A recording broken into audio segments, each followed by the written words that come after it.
All right, good evening, everyone. I'm going to call to order the July 26, 2023 Lower Saucon Township Council meeting. Mark, call the roll, please. Mr. Bononis? Here. Mr. Croce? Here. Ms. DeLeon? Here. Mr. Engels? Here. Ms. Yerger? She is out. All right, please stand and pledge the flag. I pledge allegiance to the flag of the United States of America, and to the republic for which it stands, one nation, under God, indivisible, with liberty and justice for all. All right, council did not meet in executive session tonight.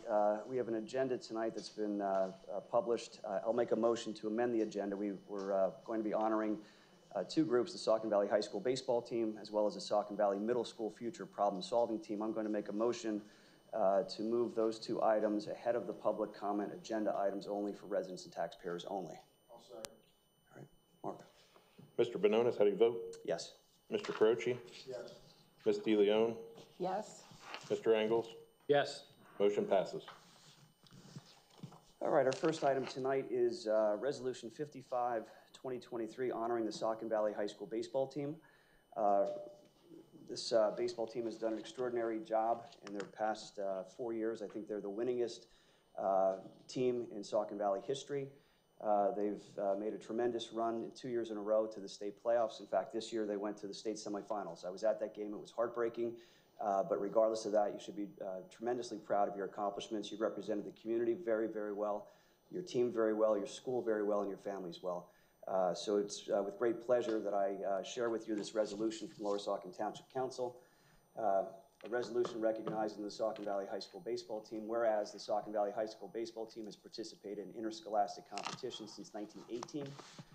Whereas Gary Lobb, who is in his 7th season as the head coach of Saucon Valley, along with the assistant coaches Chris Mugen, Michael Kiak, Justin Reese, and Michael Petruni, as well as the team statistician Rocky Basito. And whereas after compiling a 24-4 record in the 2022-2023 season, the team set a new record with the most wins in a season, with the record previously held by the 1999 and 2022 District 11 champions at 20 wins.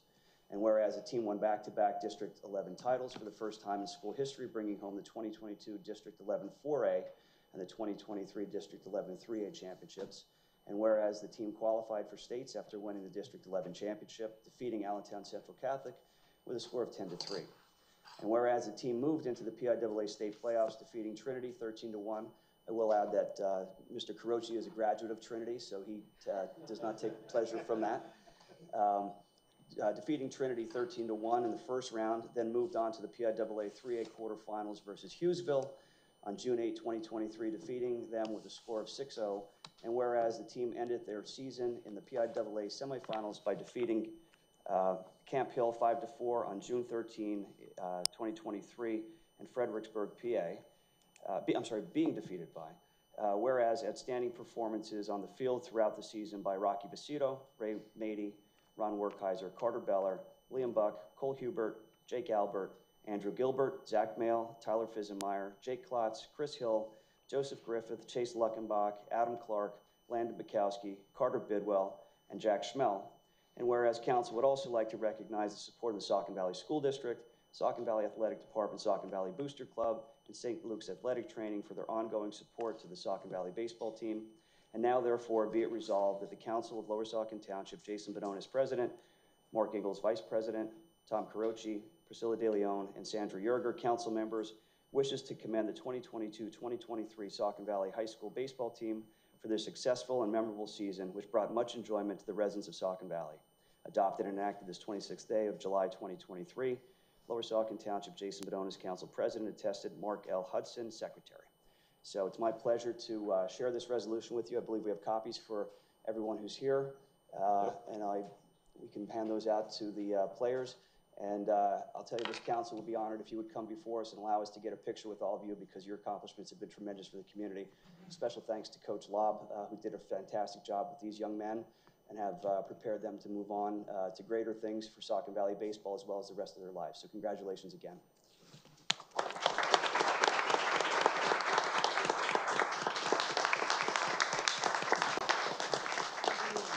I'll make the motion. Jason, I'll make the motion to approve this resolution. Please. I'll second the motion. Mr. Carochi, how do you vote? Yes.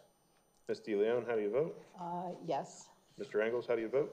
Yes. Mr. Bedonis, how do you vote? Yes. Motion passes. They're so tall. I think you gotta go in front. So they're too tall. You gotta get. I don't know. You guys are pretty tall.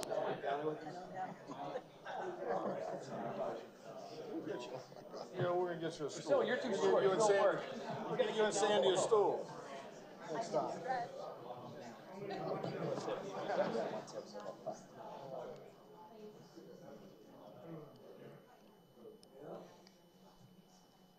Stand in the back of the room and put it on 5.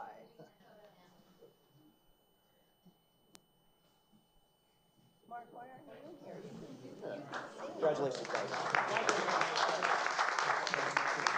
Congratulations.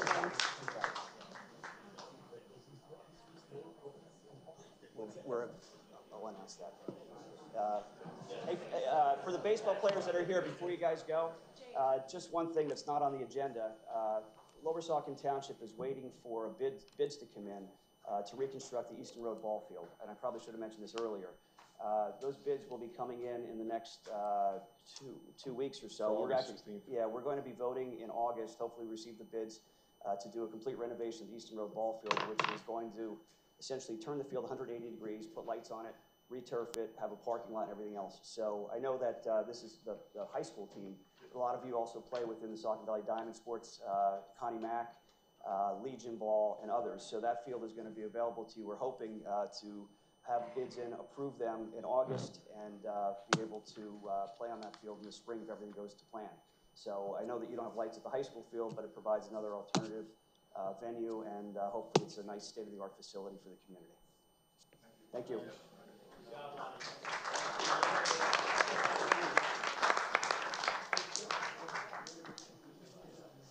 Thank you for doing that. Thank you.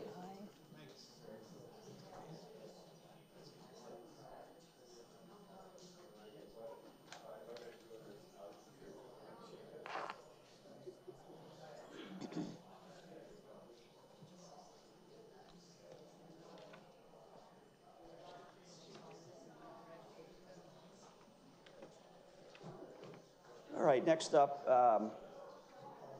we have Resolution 56-2023 honoring the Saucon Valley Middle School Future Problem Solving Team. And this is another example of the great things that are happening at Saucon Valley High School, not just athletically, but also academically. The accomplishments from the Future Problem Solving Team are fantastic. You should be proud of your accomplishments. The community is proud of your accomplishments, and it's my pleasure to recognize you with this resolution. I think that we have some members of the Problem Solving Team that are here. So let me share the resolution first. We'll make a motion and then invite you to come up to the dais. So Resolution 56-2023, resolution recognizing the Saucon Valley Middle School Future Problem Solving Team. Whereas Future Problem Solving Program International is a nonprofit educational program of thousands of students that annually utilize a 6-step problem-solving process of critical and creative thinking that can be applied to issues that impact the real-world communities, as well as future society.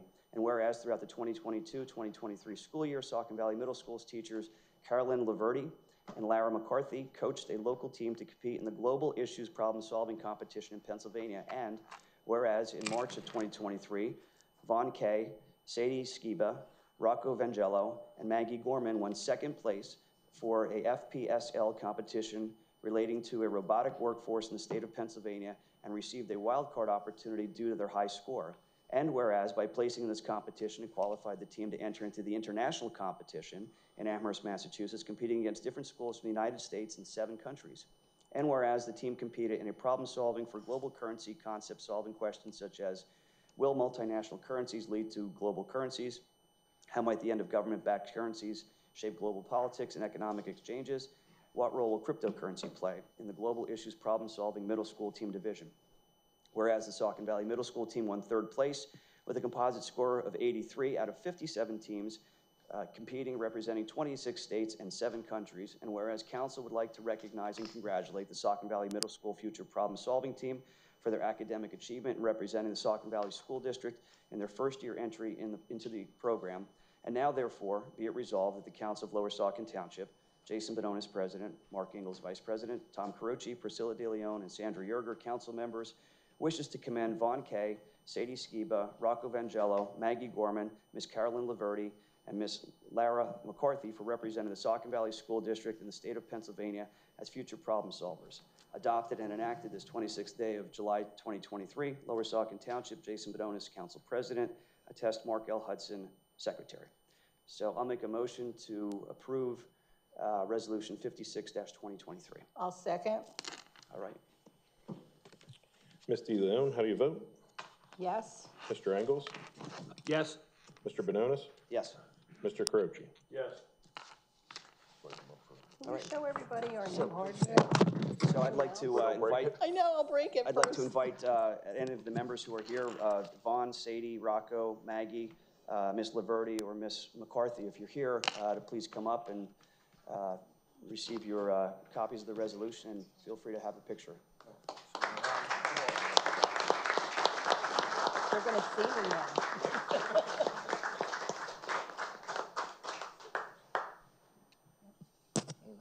Congratulations. Congratulations. Congratulations. Mark, get over here.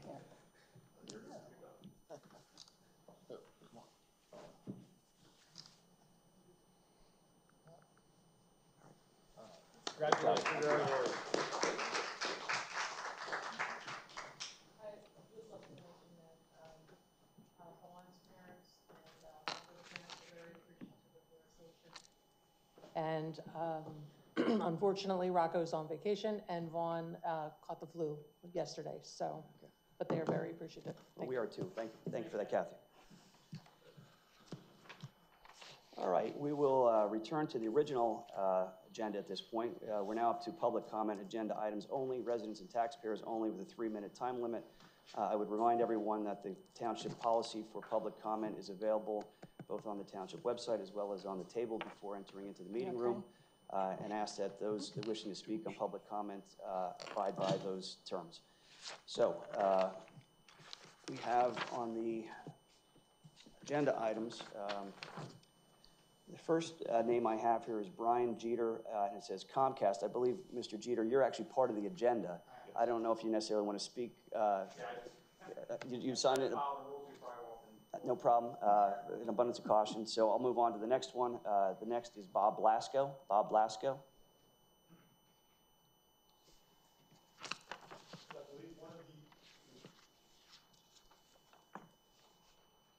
Yes, Bob Blasco, resident taxpayer, Lower Saucon Township.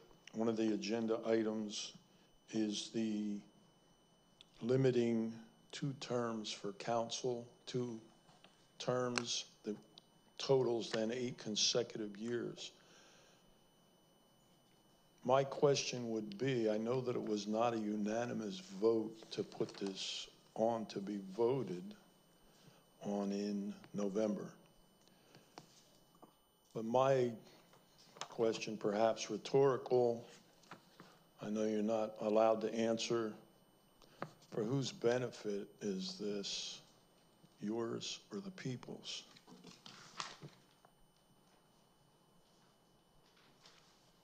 All right. Next is Andrea Witchin. Andrea Witchin.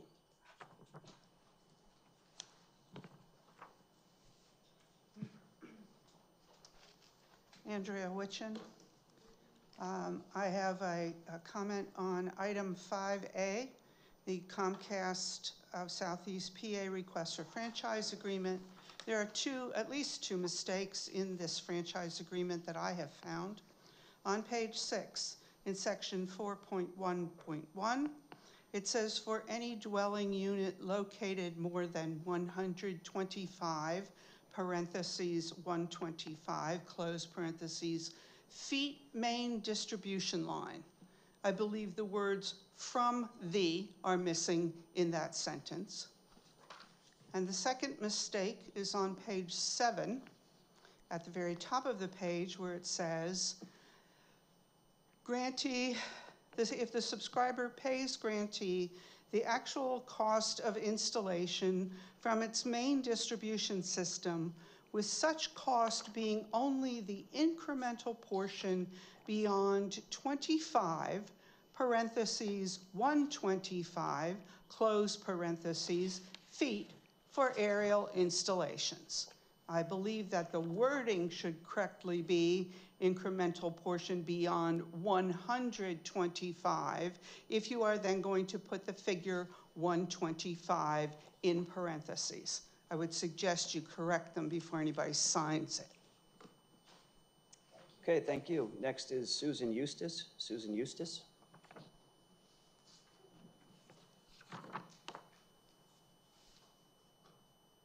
Hi, I'm Susan Eustace. I live at 1931 Quarter Mile Road. I do not support Ordinance 2023-07, which provides for the submission of a voter referendum to ask voters if they support term limits for elected council members in our next election. Members of our Pennsylvania General Assembly do not have term limits. U.S. Congress members do not have term limits. And our Township Council should be considered our local executive branch of government, just like those other two branches, and should follow the same precedent set forth by our state and federal government. This ordinance seems unnecessary, and I'm wondering what the rationale is for the suggestion of the ordinance at this point in time. Okay, thank you. Next is Miss Laura Ray. Laura Ray.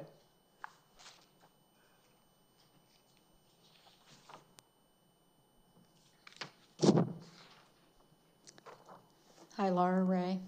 I only had a couple little things. One was in the semi-annual report that was in here. I just noticed there was a line in there for, let me look at my notes. It was labeled conservation, and it said about money spent for rain barrel classes, so that should be corrected. I believe was for the compost workshop that we had.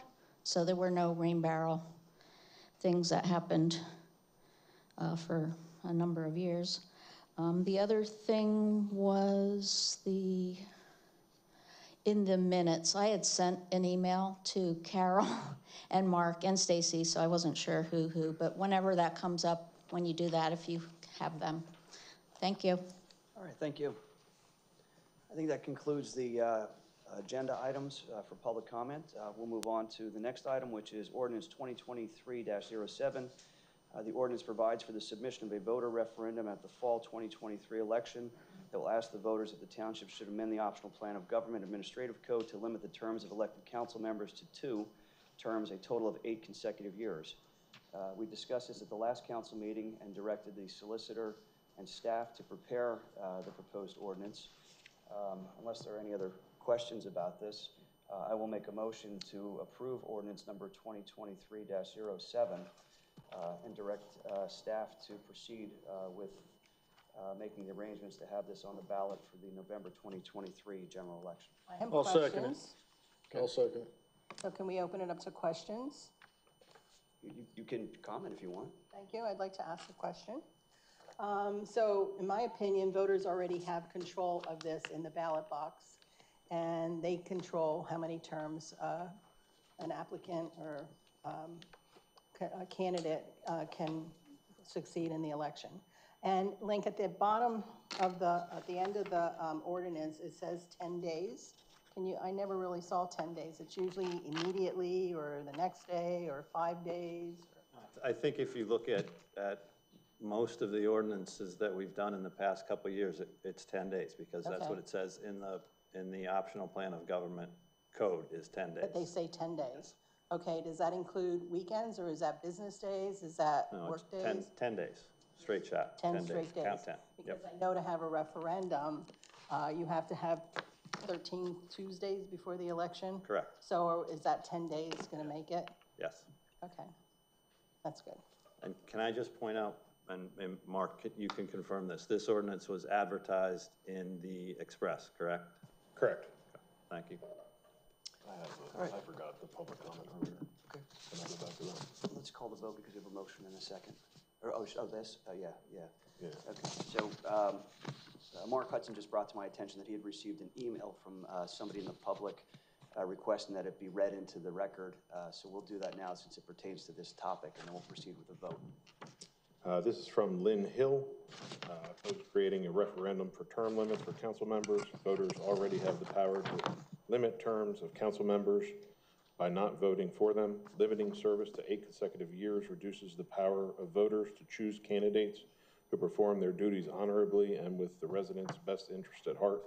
Long-serving council members benefit the community with the deep and valuable knowledge they have acquired throughout their years of service.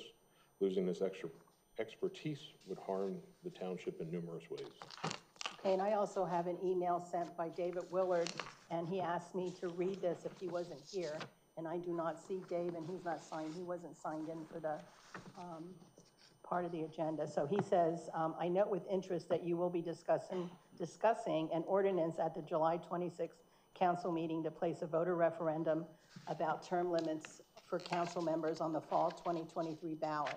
This is an important question to get resident feedback before taking action. So that's all for that. Okay, Mark, do you want to call the roll, please? Yes, Mr. Ingles, how do you vote? Yes. Mr. Bononis, how do you vote? Yes. Mr. Carochi, how do you vote?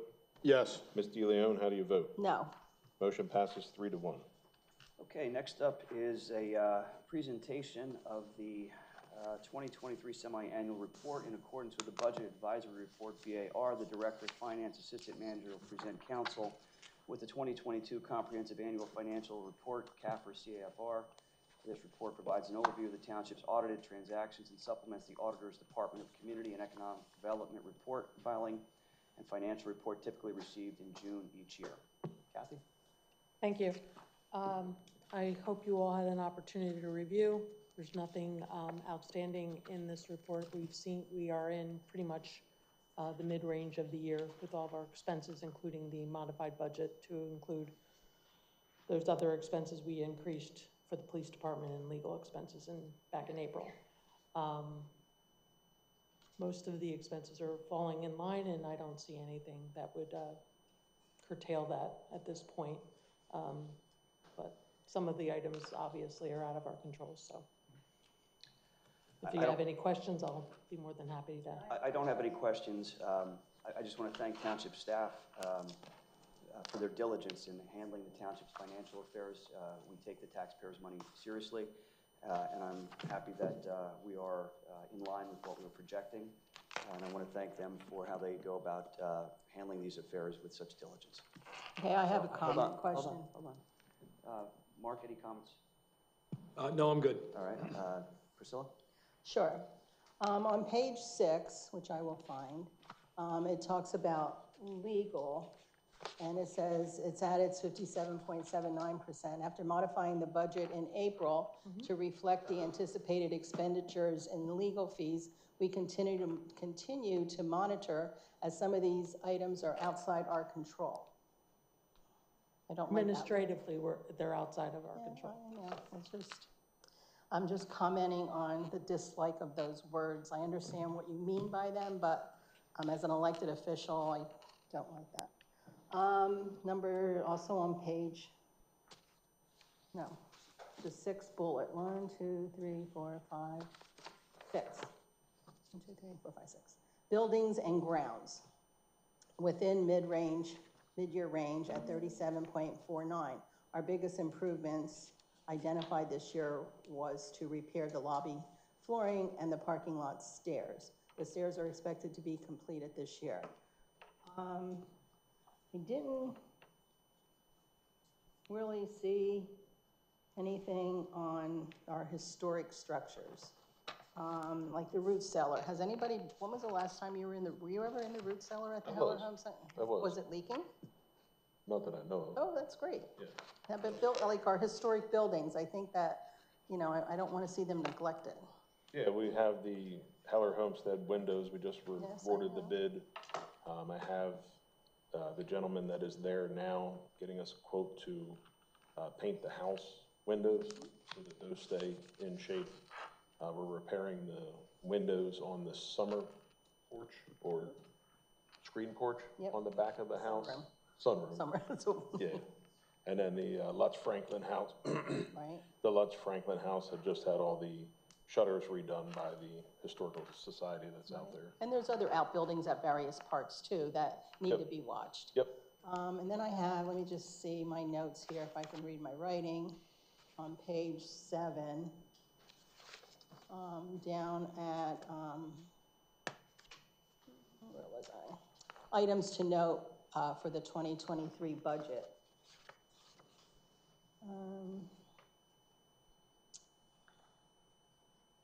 I guess it's legal again. As reported, legal expenses tend to be unknown as we are waiting for our courts for scheduling to make final rulings on outstanding matters. Engineering expenses will be picked up as we are relying on them to inspect projects that are outstanding. So my concern is with the legal. I mean, I think our legal spending is out of control. So I just would like that to get on the record. It's my turn Priscilla, to do you comment. It's my turn to comment.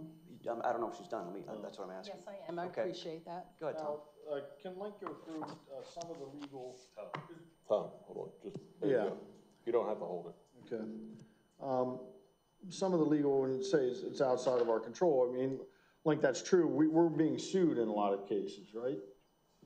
So we are defending ourselves. I can think of one. Hellertown Borough sued us. Sued us. That So we're they sued defending us. ourselves. Yes. Okay. The only ones, Currently, we sued the currently Office of ongoing. Right. We sued the Office of Commonwealth Library. Correct. But Hellertown Borough sued us. Correct. We've not sued Hellertown Borough We did not.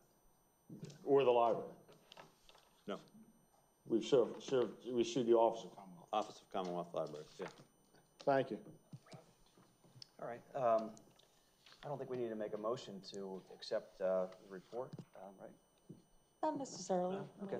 We'll have it posted on the website. All right. Thank you, Kathy. Thank you, Appreciate it. Kathy. All right, next are, we have no developer items. Next are township business items. The first item we have is Comcast of Southeast PA, request for a franchise agreement. Comcast of Southeast PA is requesting to enter an agreement with Lower Saucon Township to bring Comcast cable services to Lower Saucon Township. And I'm going to guess that this is Mr. Brian Jeter is going to be before us. Please. You just identify yourself for the record. Brian, just hit the red button, it'll turn green, and then just speak toward. And then power. Slide.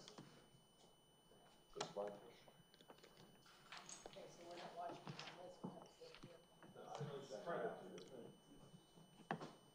Go ahead. I remember seeing that text, which is your new logo, right? I saw that on TV. Gotta find where it is.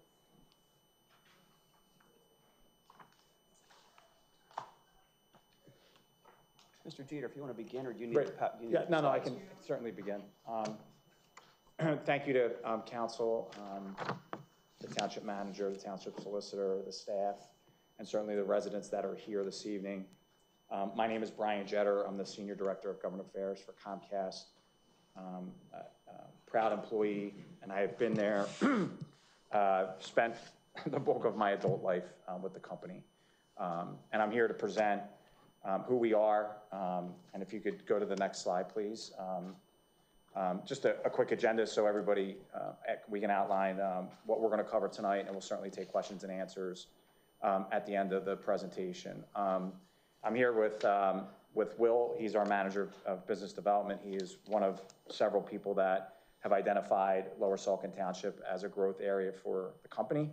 So we're excited about that opportunity. We're going to talk about who we are, why we want to come. So we think that choice in broadband, video, mobile, home security, and the other products and services that we offer over our network is a benefit to township residents, and is certainly a benefit to the business community. We'll talk about both the Xfinity brand and our Comcast business products. We'll talk a little bit about the cable franchise agreement and its process, which you've probably been already updated by the township manager and the solicitor. Talk about the actual expansion plan, how we're going to serve your residents and your businesses, and then any questions all of you may have, I'm happy to answer them with Will. Next slide, please. So who is Comcast? Where are we from? So we're founded in 1963. We're headquartered in Philadelphia.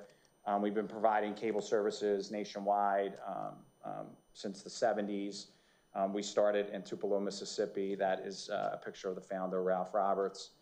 We're the largest provider of cable services with about 23.5 million video customers. We have about 26 million broadband customers in 39 states, the District of Columbia, and we'll talk about the full suite of services in the slides ahead. Next slide, please. Thank you. So this slide is a lot of logos, but it really demonstrates the leverage of the company over the last 40 years or longer. Today's presentation will focus on our Xfinity brand, which is our residential brand, and Comcast Business, which services the business community. The parent company is Comcast, so I know I've done enough of these presentations and been working with municipal governments for 25 years. Folks often say, who's Comcast, who's Xfinity, and what's the difference? We'll go through a little bit of that. But the short and sweet of it is, Xfinity is our residential brand. That's our products and services to serve your residents, and Comcast Business services the business community. But you can see on this slide just the breadth of the company, our assets under NBC Universal. Sky is our European broadband services and companies over in Europe. Comcast Spectacor, you're familiar with, the Flyers and such. So there's a whole host of investment here that we think we bring significant value, and it differentiates us to the competitors here in the township. Next slide. So again, just pointing out, we create an incredible technology experience and entertainment for millions of customers across the country. We want to serve your residents and serve them well, and those are the two brands that we will bring to the table once our network expansion is completed. Next. This just highlights, there's a lot here about our Xfinity products. We have basically 5 core products that we'll offer your residents over our network. So our network will be a hybrid fiber coax network. It'll be brand new. You'll have our Xfinity internet service, which is really our pillar service here. Our broadband fastest speeds to the home.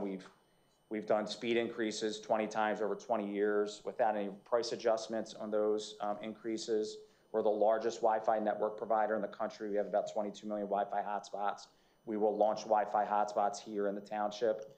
So our customers, hopefully your residents, will subscribe. They'll have Wi-Fi access either in the home or in areas in the township that are commercially built. And then we have our Flex streaming products via our broadband related services. So that's all part of what you hear and you may see on ads is our X1 platform. Our next product, which we think is generally speaking, it was our core product for a long time, which is Xfinity TV. So that's your traditional TV related services. Again, that's part of our X1 platform and our what we call Xfinity Flex. So you get to watch your shows seamlessly on a variety of different devices. You can traditionally watch on your television at your home. You can stream those services via Peacock, via all one-stop shop on your video experience we have on our X1 platform. When you subscribe to our service, you'll also be able to subscribe to your favorite streaming services. So that would be YouTube TV, Netflix. They're all part of our Xfinity X1 platform, our Xfinity TV services. So it's all in one remote control, voice activated opportunity for you in your home or even outside of your home through our Xfinity Stream app. And then the 3 other products that I'll just quickly touch on.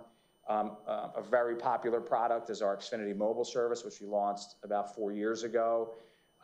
It is connected to our Xfinity Wi-Fi hotspots, whether in the home or on the road. We have what's considered the best 5G network in the country. We've connected millions of homes using, again, those Wi-Fi hotspots and your connectivity in your house. We love our data plan, so you can switch throughout the month. You can buy by the gig, or you can buy unlimited data. That's your choice as a consumer. And again, we have a variety of options in terms of bundling your products and our products and services that meet your needs. So that's the most important thing, of customizable services for those residents that we want to serve, who want to subscribe. Lastly, we have traditional, we call Xfinity Voice. That's landline phone in your home. Not many people continue to use that service, but there are a core group of audience, your senior citizens and the like, still want to have that stability in the house. So we have Xfinity Voice there. Again, one rate, no contract, no hidden fees. Again, part of a bundled package if you choose to do that. Caller ID, unlimited calling, three-way calling, all of those features are available. And then lastly, our Xfinity Home product. So that's 24 hours, 7-day-a-week professional alarm monitoring in your home. And we also provide that on the Xfinity, or on the Comcast business side of the house. So you can use our Xfinity app, our Xfinity Home app. You can disarm, you can review your cameras on your iPhone, on your Android, on your tablet outside of the home.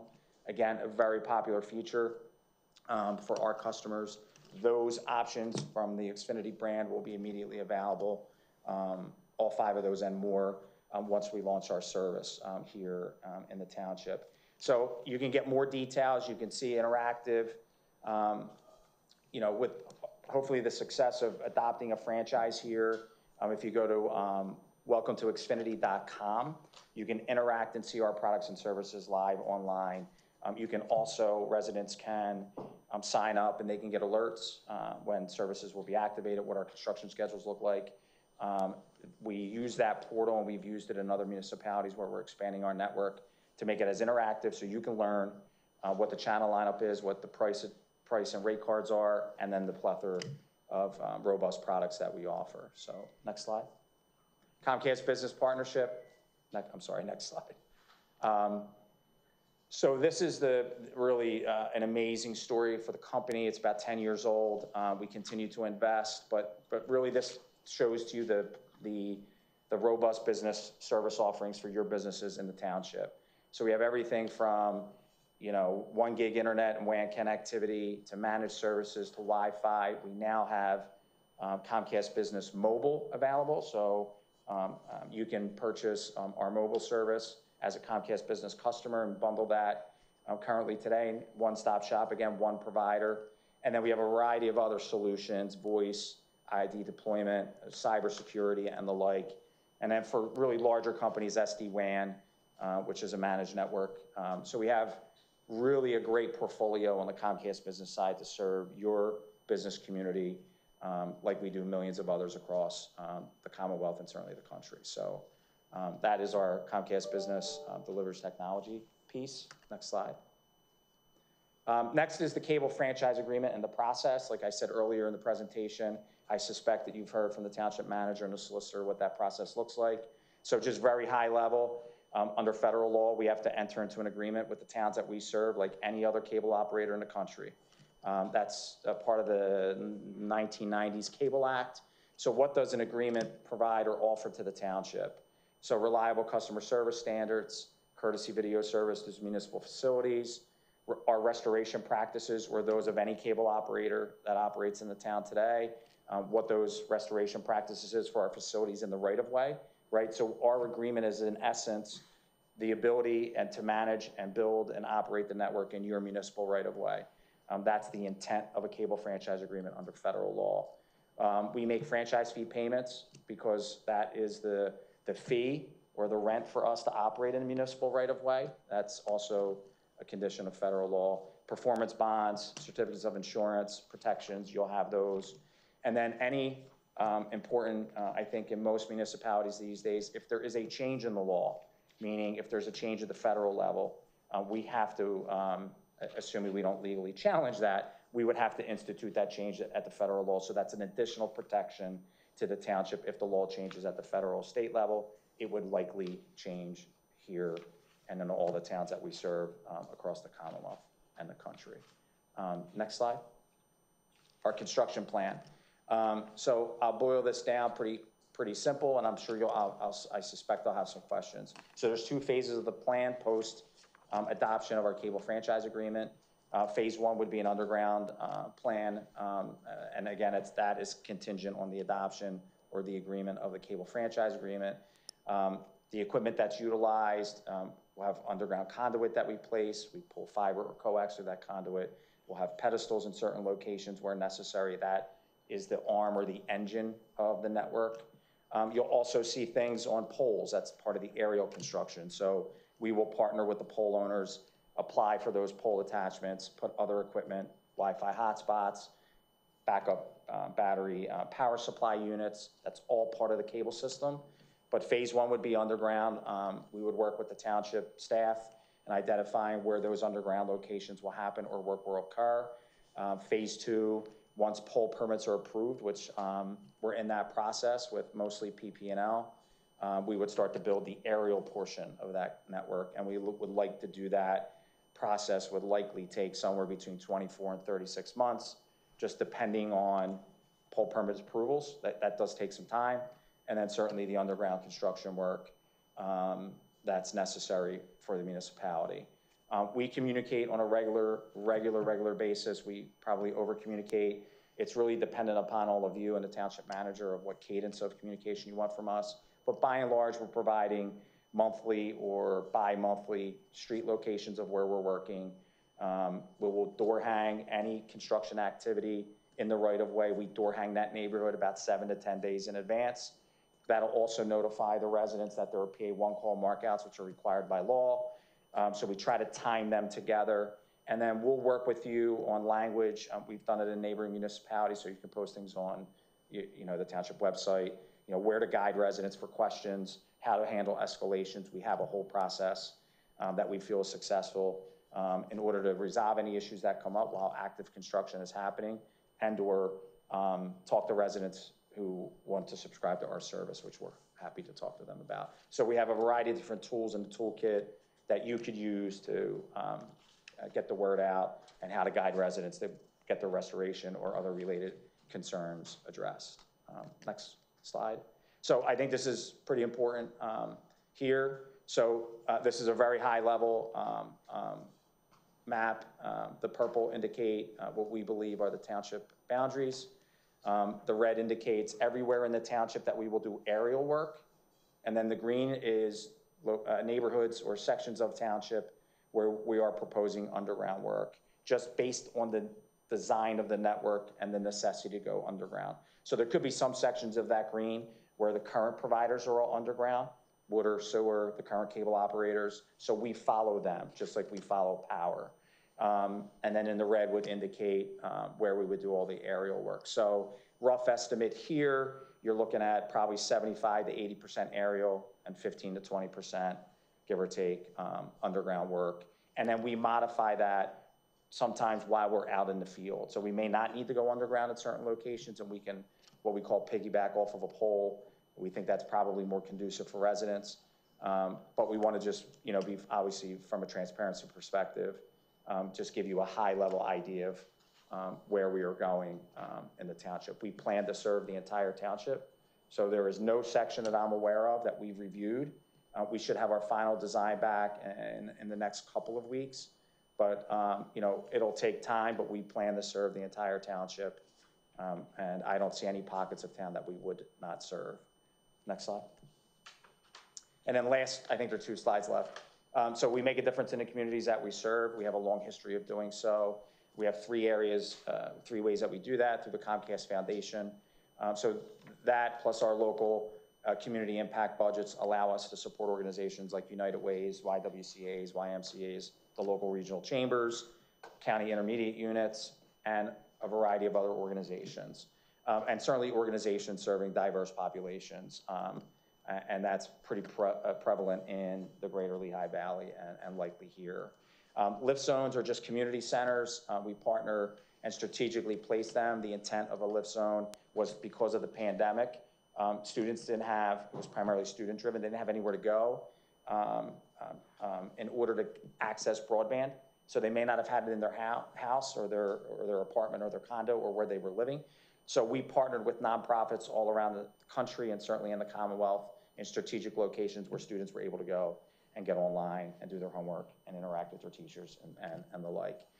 So we would consider those opportunities where they make sense. Internet Essentials, if you could go to the next slide, this is really important. So it's a 10-year program in order to bridge the digital divide in the country. Internet Essentials, best captured, is our way to identify families, students, seniors, disabled, and veterans who are either low income or on public assistance programs to get broadband in the home for them to be successful and succeed in life. We have 2 offerings of Internet Essentials. We have a $9.95 offering, so that's sort of the basic level of service, and then you have $29.95, which gets you higher broadband speeds. You get Wi-Fi capability.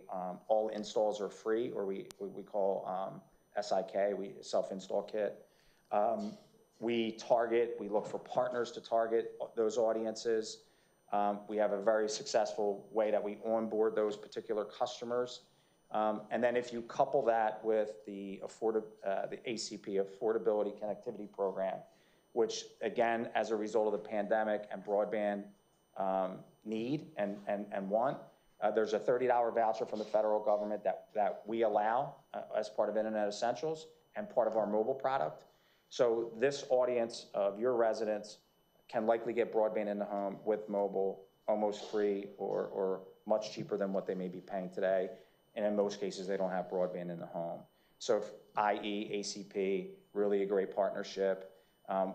Those residents who are eligible also through IE have the ability to get subsidized computers at a much discounted rate.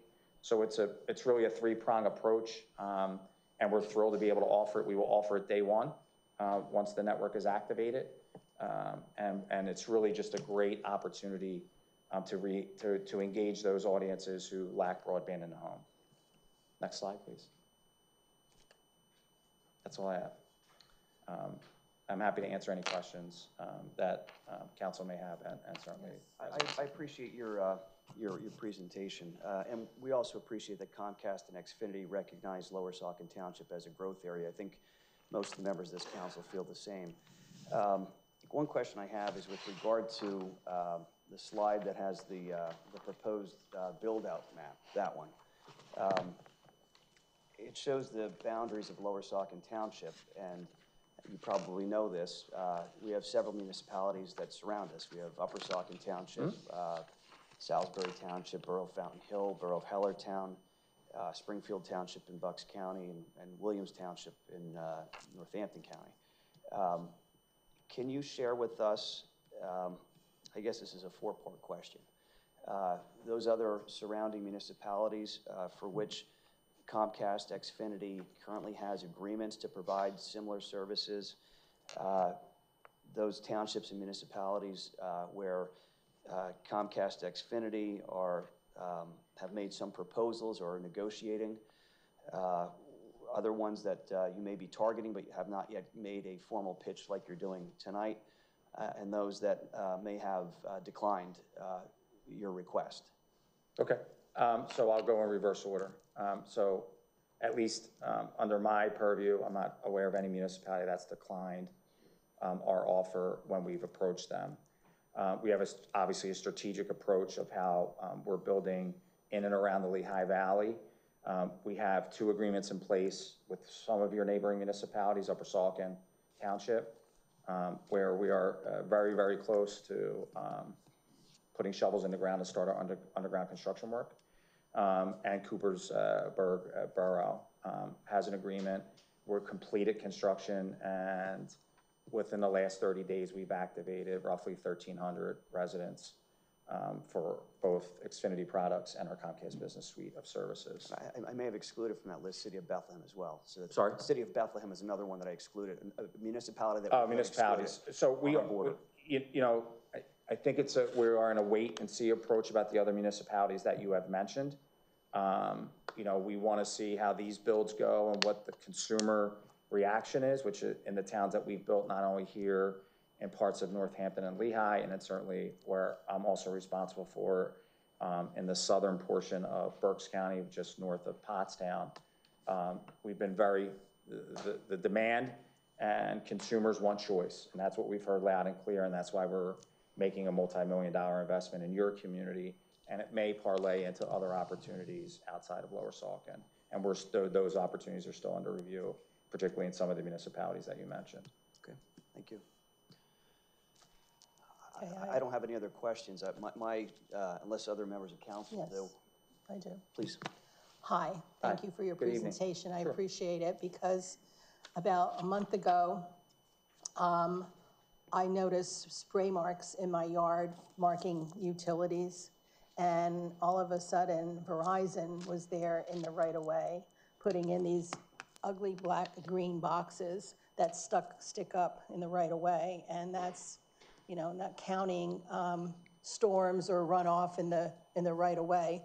And to my knowledge, they did not come and do a presentation. I did not miss a meeting, correct? Correct. And they haven't contacted you like this gentleman and this company. So I'm appreciative of that, okay? Thank you. I happen to live in this little green spot right there. So I have underground utilities. So I'm assuming that's why it's green, okay? So are you telling me then your company is going to be putting in the right-of-ways, underground, you know, wires, and are you putting more green boxes out? So I don't know exactly where you live, and I don't have live in Steel City. And I in don't, that right you live in Steel City? Yes. Or Neil? Okay.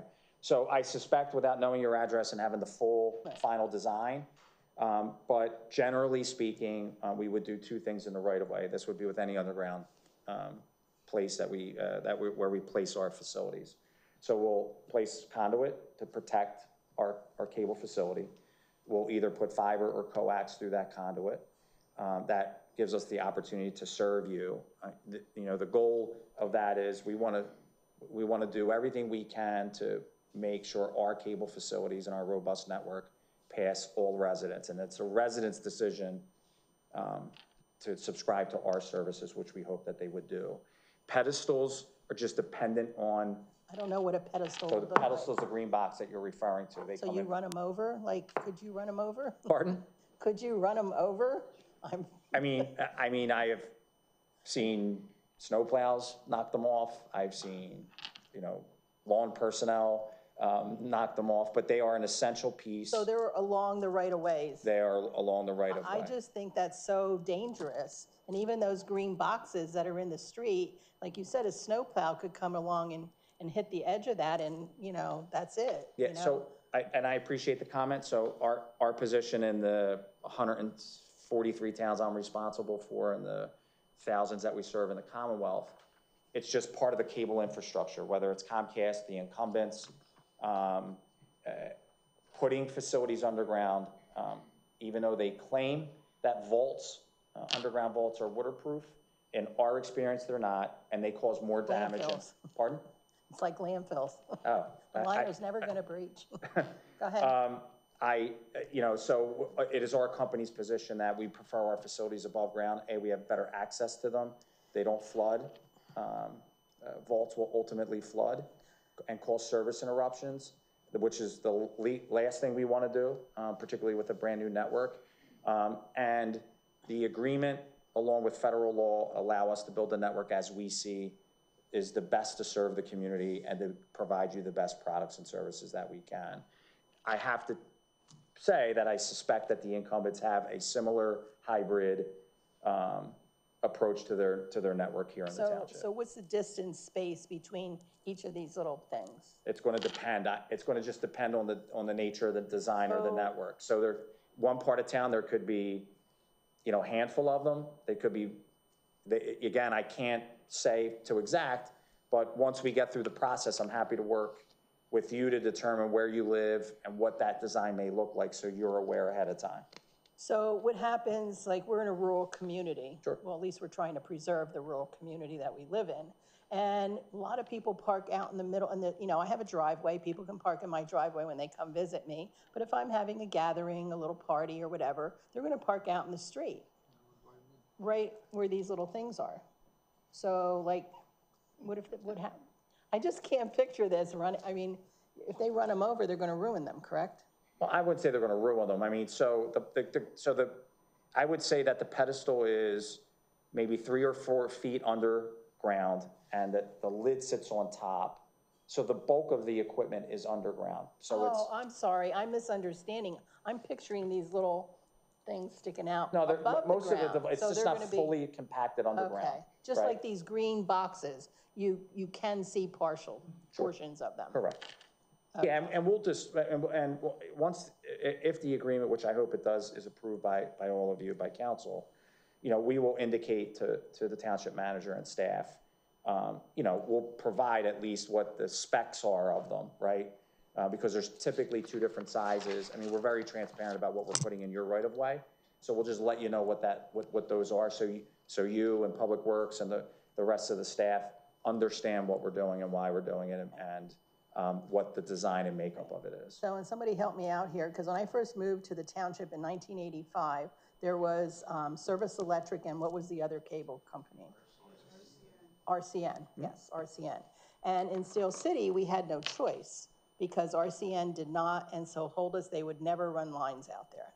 So we got stuck with Service Electric, like it or not. And they knew that. So, so you're now with this Verizon line going in, I want to say illegally, I don't know. That could be for phone. No, well, they said it was 5G, whatever that. But it could be phone, because they have phone already. Okay. Okay, I need you to look into that, yes. So, all right, so now there's going to be options out there for residents, and there's going to be comparable comparison costs so that you can make at least a fair decision on what you want to have as services. So RCN and Service Electric then, and you heard us when we went over, Kathy, I don't think she said it though, that financial report we talked about tonight, and there is a section in there that had payments that the cable companies gave us for franchise fees. And it was 3%, I believe. And we're expecting that to decrease because everybody's going to streaming and we're dropping cable because, you know, for different reasons and whatever. So are you going to be providing us a franchise, like a payment? We are. It's required by federal law. So, right? and what's the percentage? The fee itself is a negotiable item. So so when is that going to be negotiated? It's part of the contract today. I mean, it's already embedded in the contract. It's up to council to make that decision. If we approve the contract with those 2 changes that one of our residents found. Yes, thank you for pointing that out. And there's a window then that you will work with the township to find out, I mean, what do we do? What's the highest? It's 3% by ordinance or resolution. But that was for Service Electric and RCN. That doesn't mean that anyone after that has to pay that. Well, I think we'd have a hard time if we're gonna charge higher than 3% and 5 is the max, then we need to charge it to all of them. You gotta be fair. I know. And see, without. The reason we never charged 5 before, at least what previous councils have said, is that the fee gets passed on to the customer. So is that true? That's absolutely true. So any That's more federal than law, 3% yes. is passed on to the consumer. Correct. So we wouldn't like that. I wouldn't want the residents paying. We already pay enough out there for stuff like this. So I guess we negotiate it. Well, really, it's up to council and it's up to the manager and the solicitor to determine the amount of the fee. Most of the municipalities, actually all of them that I work on, the fee is at 5%. Okay, so does this have anything to do with cell towers? Nothing. Nothing. Unrelated. So you just have this either underground or above the ground, depending on what PPL lets you do and whatever, and it's all there. I mean, we have a very robust Xfinity mobile product, and we have the same product on the Comcast business side. Okay. We will have Wi-Fi hotspots. So some consider that as part of, Okay. you know, cellular services, right? So that's another perk and benefit that your residents and businesses will have versus your competition today that don't offer those same services. And I'm very non-technical, so this is like Happy to answer. whatever. I appreciate your patience. You got it, not a problem. Just to carry on with her conversation, so you said that the boxes that you're gonna put in are all going to be flush or basically flush with the ground, I would for say, underground installations? they won't be exactly flush. I But mean, I there used to can, be the, like, 2 foot, 3 foot, 6-inch square pedestal. the old Mark, you know school what I'm term talking is. about? I know exactly what you're talking about. Like, Yeah, I have to look at I'll have to look at the actual network and the design of it at this point. I mean, there may be so there some, possibly may be that. there could be a handful of those that are really the quarterback of the network, right? There's Just wanted larger to- equipment in there that's necessary to deliver service. But a residential pedestal may be more, I get vertical and horizontal backwards, but more flush to the ground and square versus up and down, Okay. right? So there's gonna be some of both if based on what we've done and started to do in neighboring communities. I Yes. just have this image of our township having these little mushrooms, I'll call them mushrooms, just sticking up everywhere and getting in the way of people just trying to enjoy their property. I don't, I suspect you probably have some with the current operators, and there may be some power supply units from PP&L or the power provider that are sprinkled out through the town. So they're not uncommon, and certainly, you know, from an industry perspective, it's how we build the network, right? How we make our investment to your residents. so a competitor then could come in with their own version of this little pedestal thing? Of course. And then we have, I just don't know what the township's gonna look like with all these things. I wish I had a visual, and I don't. Mark, can you help me? Him? Mark, I don't have maybe. the visual. Look at his map. If you look at his map, a lot of them are overhead, and that's all a moot point, correct? Most of them are what? Overhead. If they're overhead, you don't Yeah, I don't have have a what he's problem with talking that, about. right. And honestly, I don't think it's gonna look much different than what we already have, which most people don't even notice. You know, they don't stick them out in the middle of nowhere. They usually tuck them on property lines, in corners, and they kind of do a nice job with it.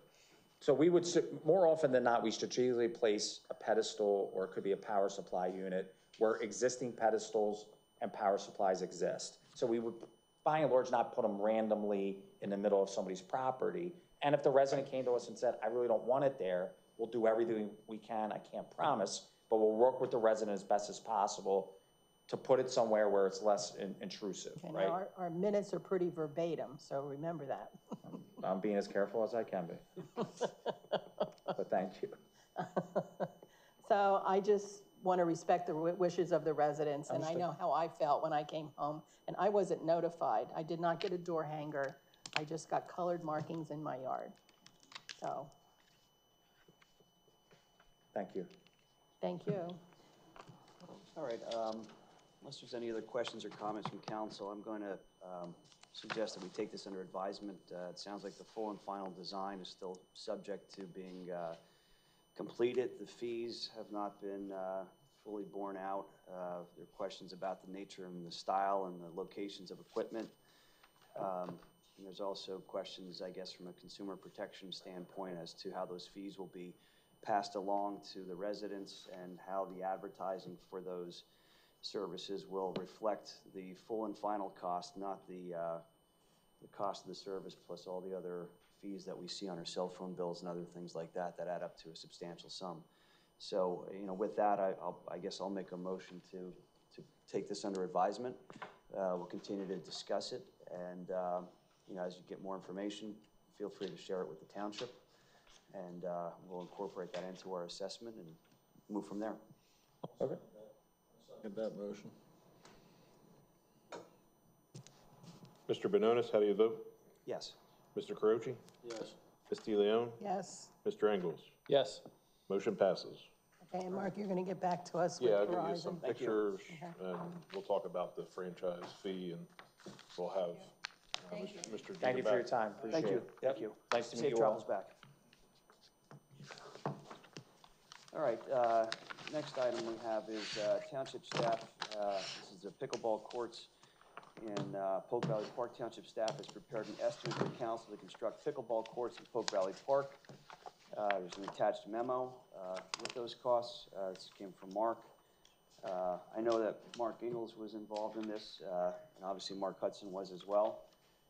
So I welcome their comments if you want to add anything to this. I think that the costs that are proposed in this memo are reasonable. We all know, and I guess we've been talking for over a year, that pickleball is the fastest growing sport in the United States. And Lower Saucon Township currently has 0 pickleball courts. So I think it's time to get on the pickleball train and start playing pickleball. Yeah, so we put together numbers to have township staff do the majority of the work to install pickleball courts in Polk Valley Park, in the area by the Stone parking lot. So the only thing that we would really be subbing out would be the fencing. Our Public Works Department doesn't do fencing, and the benches would probably come in a little later after we get everything settled and figure out where the best place for the benches would be. The total cost estimate for the courts is around $94,500. We would be working with another company to do the painting, but they would be working with our guys and teaching our guys how to do it. So in the future, we may be to do painting on our own. The only other question that I had is, well, we're there. Roger thought it would be about $12,500 to also pave the stone lot that is there. So that's the only stone lot in the park. It's a small lot, mostly used for the dog park.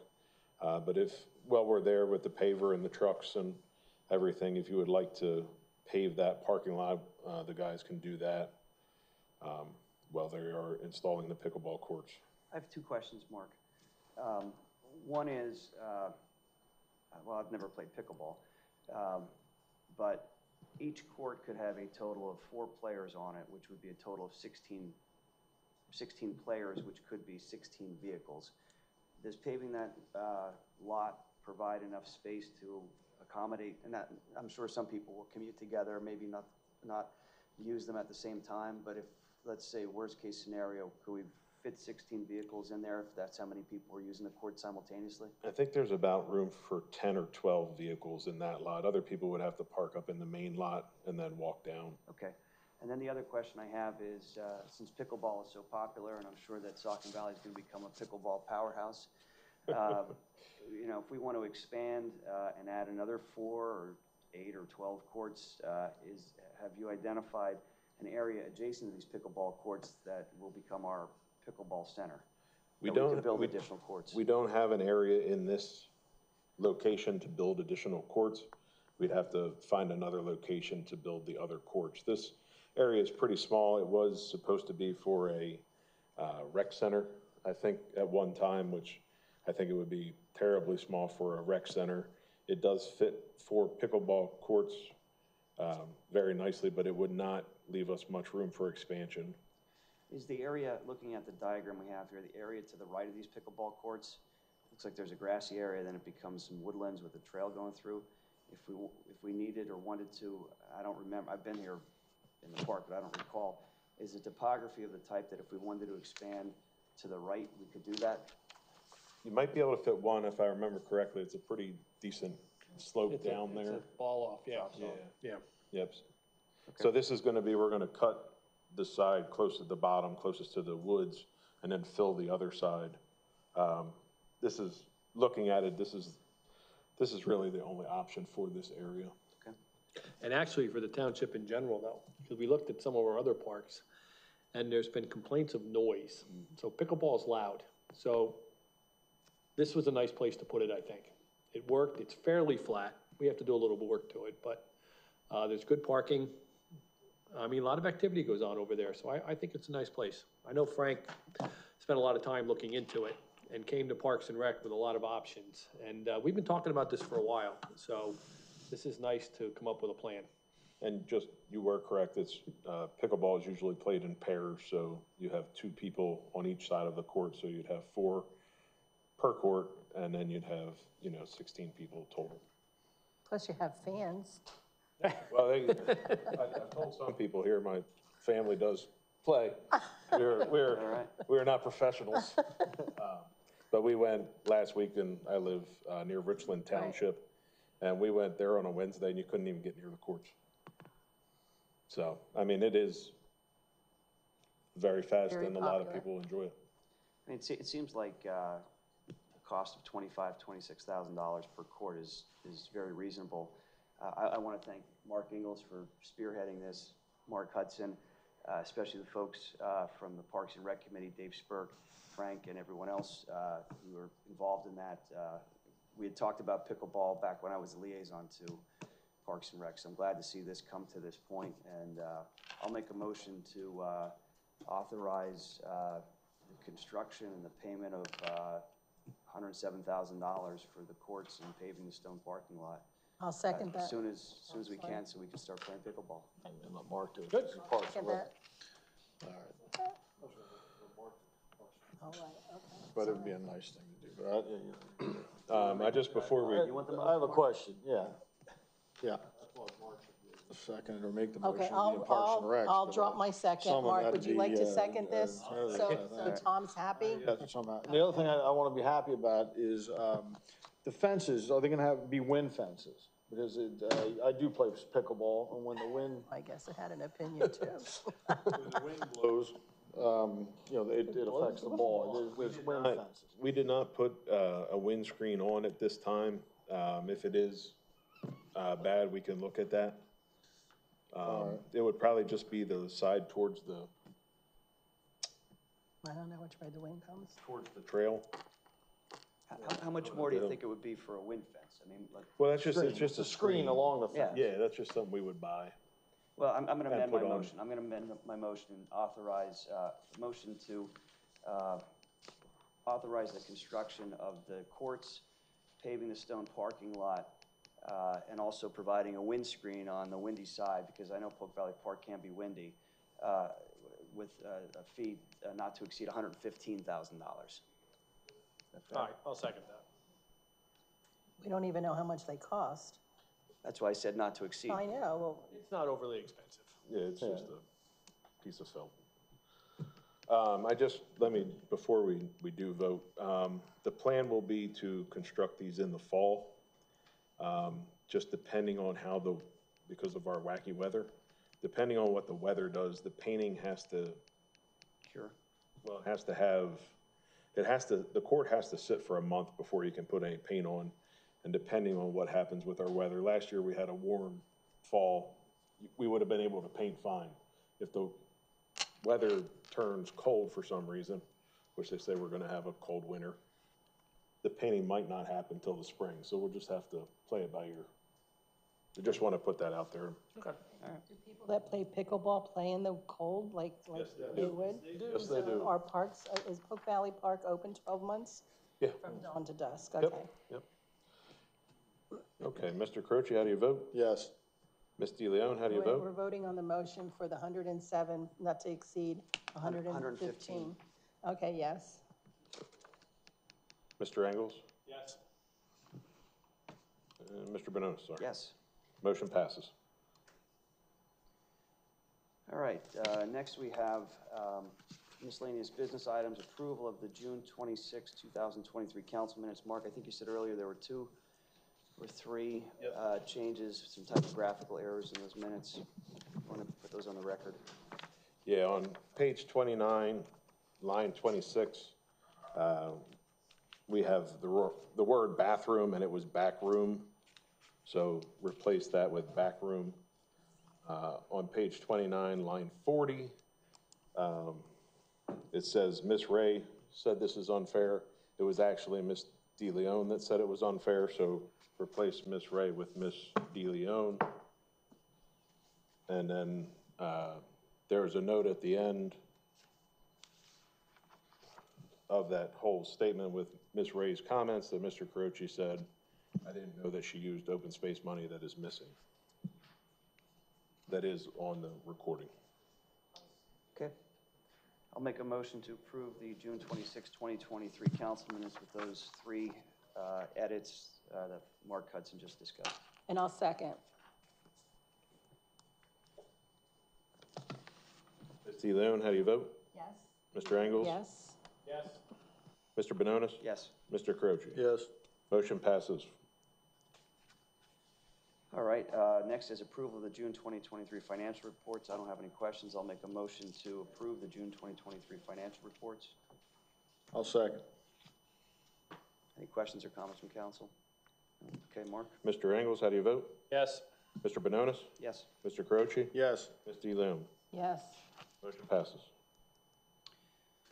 All right, council and staff reports. Mark? No, everything's pretty good. Mark Hudson. Oh, okay. You're up next. Too many marks here. Just wanted to give everyone an update. This fence at Steel City was lowered. Right. So we have a picture. It does look better. Yeah, I think so. Yeah. Yep. But it's not as shiny as it was when it was brand new, so that really made an impact on it, but. Black River Road culvert, which is up here, which has been a single lane, limited weight restrictions. We're beginning construction. PP&L is there moving their poles. We've done some tree work. We hope to begin construction or demolition next week. For the first week or two, we will not be having to close the road, but we will close the road at the point when we need to. So probably within the month of August, Black River Road will be closed. Once it is closed, we expect it to be closed for about 3 weeks, hopefully a month at the most, and then we will reopen Black River Road. So it looks like it will unfortunately go into the school year slightly. Our goal was to get it done before school started, but unfortunately due to supply and demand, we've been a little behind. This Friday at Steel City, we will be showing the movie Cars. So have everyone come out to see Cars, probably the best animated film ever created. I did watch that. Good, Mark. My son grew up with Cars, so I used to know it by heart. I didn't even need the movie. My nieces made me sit there to watch it. We watch it about 3 times a day. Our next movie will be on August 18th. That'll be Toy Story, and that will be at Town Hall Park. The movies start promptly at 7. We have the most awesome screen that any township will ever have for a movie, which is donated, and we can start while it is light. And I do want to thank Carol. She does a fantastic job with these movies and loves it, and loves seeing everyone come out. So everyone come out and watch the movie Cars. Saturday, August 14th, Lower Saucon Township will be hosting an electronic recycling event out back at our Lower Saucon Township Public Works Building. So any electronics that you would like to get rid of, please bring there. There will be some fees depending on what the item is that you're getting rid of. Next Tuesday is August 1st, so that means it's National Night Out.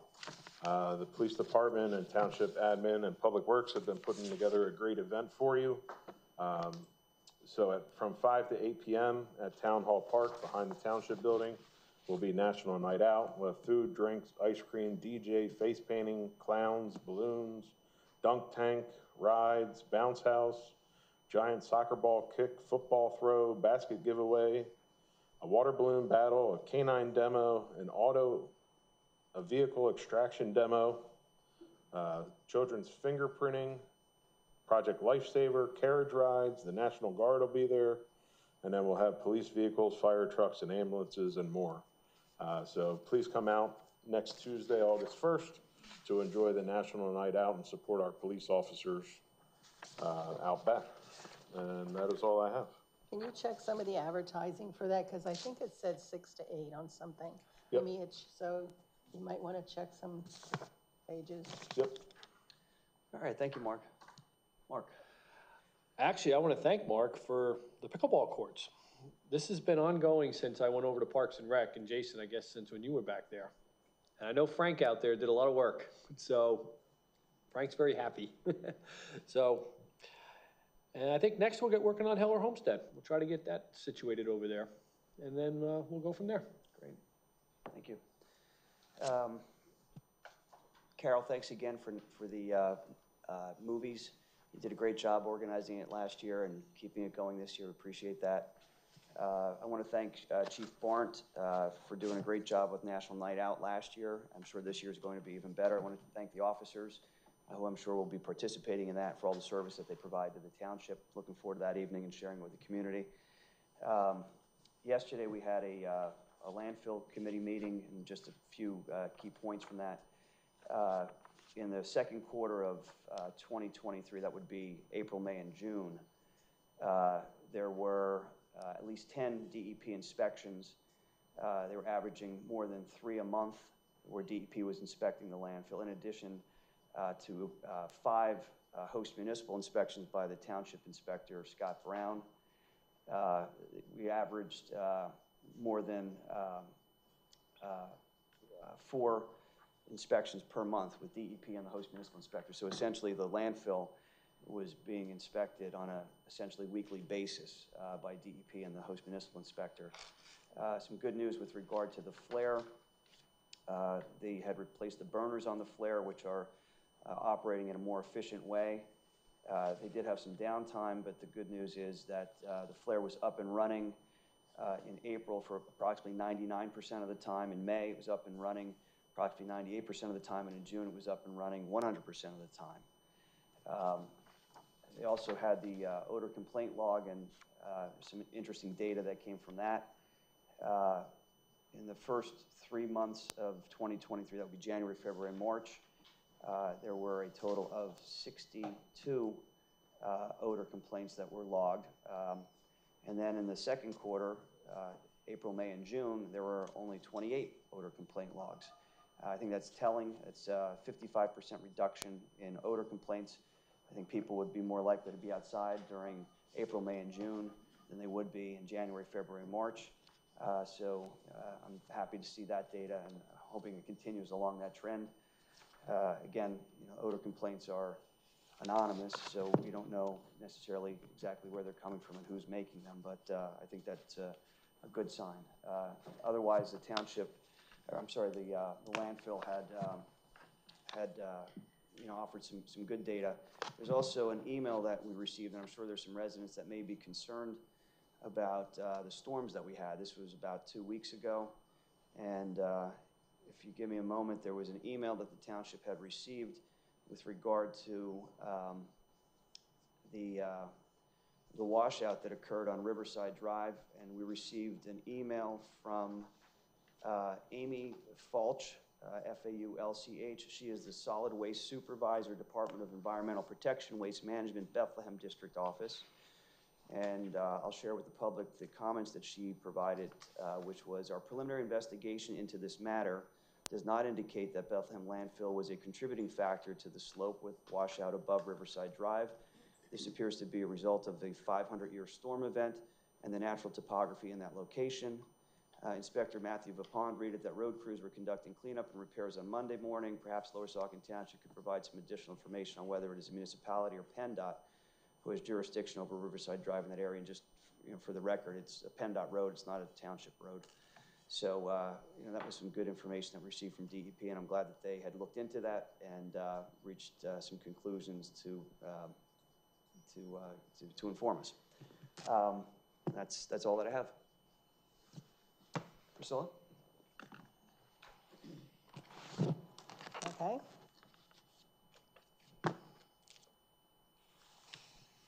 Okay, on July 26th, well, that's tonight's meeting, never mind, okay. Did we ever get a response from the Northampton County Conservation District regarding the Gonzales and the Vecito notice of violation letter that they received earlier in July? Just the one that we provided to you. Okay, so then that July 21st response date, we don't know if they did or didn't. We do not know if the County Conservation District received anything. Okay. So my next one is on July 16th, 2023, we had a storm rain event. The Narrows was closed again with mud, slime, rock, trees, and other debris coming down the side of the mountain over the Narrows section of Riverside Drive. Across the railroad tracks, which the trains were actually stopped. They couldn't get through until the railroad opened the tracks. And then all that stuff ran across the tracks and into the Lehigh River. And I know PennDOT was very, how do I want to say, responsive. and Bob Freeman was responsive too. They tried to work together, and there was a result of their work. The Narrows was opened in a couple days, which is rare because usually it's a couple years. This is a very important egress for all the residents in Steel City and the Reddington area who depend on that road in case of an emergency, a train derailment, or another incident. So I also disagree in part with DEP's response that it doesn't indicate that Bethlehem landfill was a contributing factor to the slope washout above Riverside Drive. First of all, when it rains, and it's coming down, it starts at the top of the hill. It did not, and they're saying that it didn't start at the landfill, who happens to be the property on top of the hill. Perhaps in the future, the department could collect samples of the runoff, especially in the vicinity of the Lehigh River. Residents provided videos actually showing the runoff entering the river. It's hard for me to imagine that the runoff started just below the landfill property on or around the North Slope Road, and they were not a contributing factor. I just can't conceive that. It seems it said that nobody was there at the landfill on Sunday the 16th.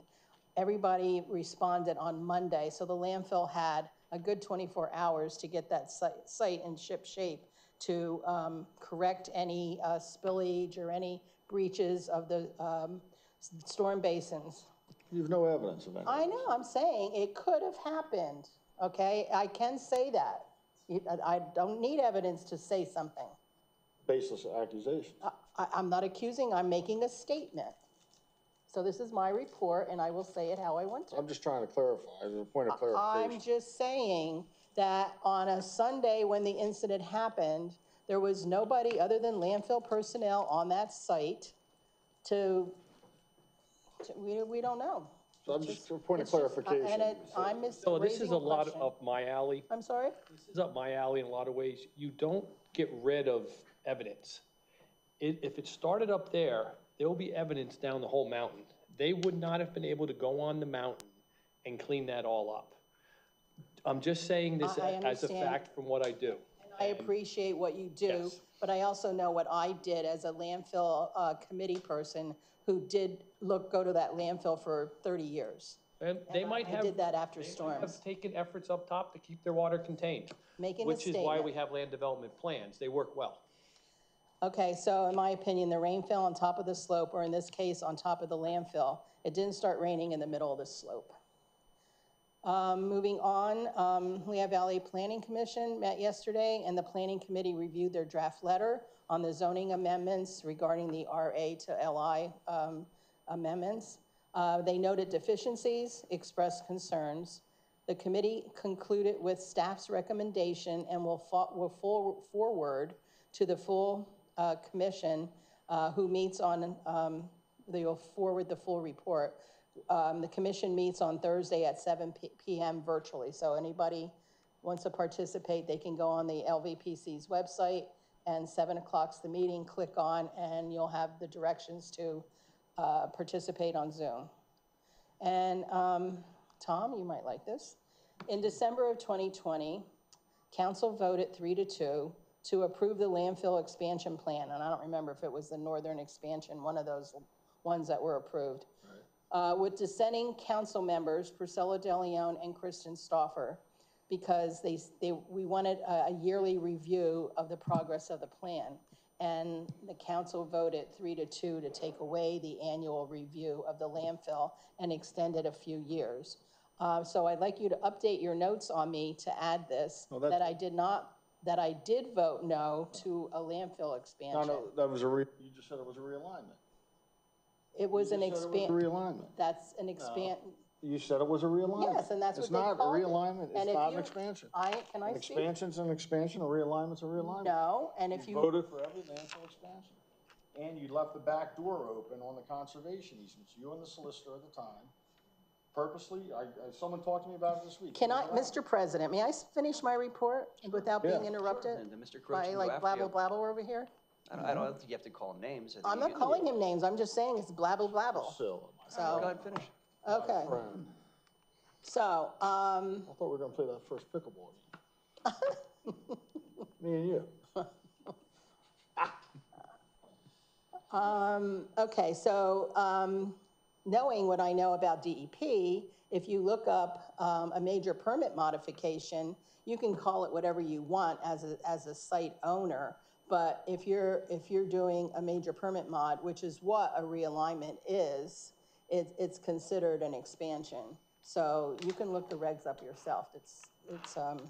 You have access to all that stuff. But anyway, I just wanted to go on record, so that, I did, vote no to a landfill expansion.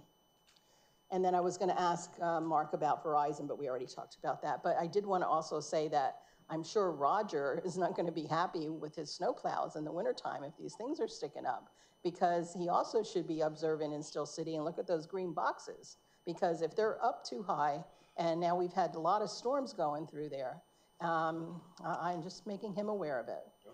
Okay. Priscilla, could I just ask you for some points of clarification on what you offered? You mentioned the Lehigh Valley Planning Committee. That's not the Lehigh Valley Planning Commission, right? Those are two different. The committee meets on a Tuesday at noon. I just want to make sure those are two different. Yes. So the committee is not the full body of the Lehigh Valley Planning Commission. It's just a select group of commission members that are on the committee, correct? I don't know where they come from. All I know is they make up a committee, and the full commission meets on Thursday night at 7 p.m. Okay. And so you answered my question. So with regard to the Lehigh Valley Planning Commission, you mentioned the meeting on July 27th. I recall back in November of 2022, the Lehigh Valley Planning Commission authored a letter, and I did some research into that, and I think it's probably in the council minutes in either November or December of last year, where it looked like less than 50% of the Lehigh Valley Planning Commission actually attended that meeting and voted. Do you know if on July 27th what the attendance is going to be? Is it going to be a quorum even? Are they going to have more than 50% to cast their vote? I know you think I'm a mind reader, but I don't know that. Well, you seem to, you brought it up, but you brought I brought up that they're having a meeting on July 27th, which is Thursday night at 7 p.m. Did I not say that, or did I say it differently? No, you said that, but you brought up the letter yesterday. You said that they met, so that's why I'm asking, because it seems like you may have attended the committee meeting, or you may be attending the meeting on the 27th. I attended the committee meeting by Zoom, which is how they meet. Okay. And if you go on their website, they have various committees, a transportation, an environmental, and maybe four maybe committees. And then what they do is they develop a response report, letter, whatever you want to call it, on different amendments, on different things that they recommend and advise on. And then each committee then has their own meeting, and they vote on whether or not the staff prepares the document, the letter. And then the committee reviews the staff's letters. And then they make a motion on whether they accept it or not. And then if it passes, then it goes to the full commission on Thursday night on the 27th. Okay. That's my understanding. Sure. I could be wrong. Now, I know that you've attended a few of these Lehigh Valley Planning Commission meetings. You've now attended the Lehigh Valley Planning Committee meeting. I took some time and I looked at their website, and they have a regional plan, which is their vision for the future in terms of population growth and housing and things like that. And nowhere in the regional plan did I see the words solid waste management. They don't seem to address how they're going to handle all of this growth that they talk about and the waste that comes with it. Has that ever come up in any of your meetings that you've attended? Not the ones that I've attended, but I have not. I've attended a handful of them in the 30 years I've been on council. Well, you've attended them recently, right? Told me you always attend. And I just answered your question, I believe. Okay. All right. I'm just asking because I wanted some clarification for that. All right. Thank you. Okay, now, to finish my report, would we be able, I'd like to ask the manager to send a thank you letter to PennDOT for their quick response in opening up that road, and also to Bob Freeman, because he also was instrumental in getting the PennDOT narrows opened. Okay? Yep. Thank you. You all done? Can we also ask Bob Freeman in that letter why he's not concerned that the Bethlehem sewage treatment plant sends sewage water directly into the Lehigh River whenever there's a storm over 2 inches. They send the sewage directly into the Lehigh River when there's a storm over 2 inches. It's the Bethlehem sewer treatment. Could that be 2 separate letters? And I don't know if I make the a motion city's- that it's the same I letter. don't know if the city's his I'll second district. that I don't motion. think the city's his Second it? district. All right. Let's have a The vote. second letter, Whatever. for that Let's be call the included in the roll. letter. Let's call the roll. Vote, call the roll. Mr. Benonis, how do you vote? Yes. Mr. Croce, how do you vote? Yes. Ms. DeLeon, how do you vote? No, because this is a motion, and we need to have motions on the agenda. So this is against The agenda? We can amend the the agenda. thing, so you need to withdraw your motion, I and just if asked the you want. solicitor, Lynn, do we need a motion for this? I don't, we're not spending any money. It's a minor de minimis issue, sending a It's not letter. even Bob's, it's Thank not you. even Bob's it's not his area. It's I thought he Samuelson. cared about the Lehigh River and the landfill. Now, we have a sewage treatment plant dumping right into the Lehigh River. He doesn't care about the Lehigh River? Well, it The is- Lehigh River's not, he doesn't It care is about? his area because Steel City is his Yeah, area, sure, right? yeah. And so I don't Williams have a problem. Township. You want to send a letter, that's fine, but it should be 2 separate letters. All right, you made a motion for 1 letter, Tom, I seconded it. We We'll voted. save time and money. Go ahead. Postage. Mr. Ingles, how do you vote? Yes. Motion passes. Did you ask me? Yeah, you said Yeah, no. you said no. Oh, okay. You said no to thanking Bob Freeman. All right, so some points of clarity. There's my turn now? Are you Yep, done? yeah, I think it is, yep. Wait a minute. The motion wasn't rolled into one motion, right? We Yeah. have 2 separate motions. No, it's No, one one motion. motion. One motion for, Yeah, I made one motion for both, one letter for both topics. Why would he write 2 letters? Well, I apologize on the record for not voting to support Bob Freeman, but you purposely made your motion, so I'd vote no. That's my opinion. He wrote a no. I was like- writing a letter inquiring about why sewage gets dumped in the river and thanking him for the prompt response of PennDOT. How is that, I don't understand the support. Anyway, go ahead, Tom, I'm Yeah, sorry. right. It's your my floor, it's your turn. floor, Tom. Right, exactly. Oh, can I interrupt like he does me then? She did vote for every landfill expansion. She's now calling one a realignment. But she also left she didn't put a third party on the conservation easement 25 years ago, leaving the back door unlocked, basically, because she knew the township might need this. So we'll put that to rest right there. But she has voted for every landfill expansion the past 35 years, however long she's been on council. All right, and the Bethlehem sewer treatment plant does dump directly into the Lehigh River, which nobody seems to care about. Bethlehem Township doesn't seem to care about, nobody seems to care about. All right, let's talk about some numbers. Library reimbursements, 288 total reimbursements for $9,980, 211 family reimbursements, 77 individual reimbursements. That's one individual upgraded to a family membership, so it's a little different from last time in the individual ones.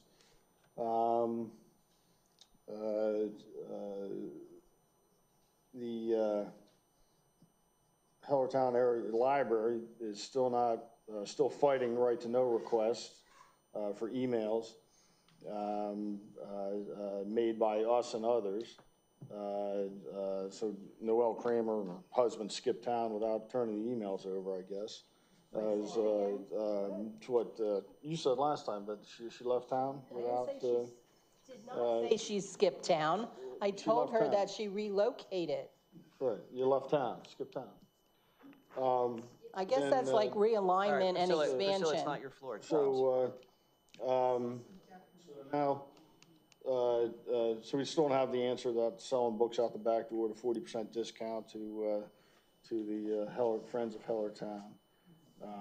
But hopefully the Office of Open Records will get that information to everybody soon. So the total reimbursements, like I said, are $9,988. And I want to compliment Kathy and Rachel. They're doing a great job reimbursing people. There was 255 in-person reimbursements, meaning the people came to the office with their documentation and Kathy wrote them a check or mailed the check after the documentation was verified. There's been 63 that have done it by email. They submitted by email and the check is mailed out. So I think that's a good convenience for residents. I want to thank Kathy and Rachel for setting that program up. It's a lot cheaper than the $750,000 that, for 5 years that they wanted, with no board representation or anything like that. So I think our residents are happy.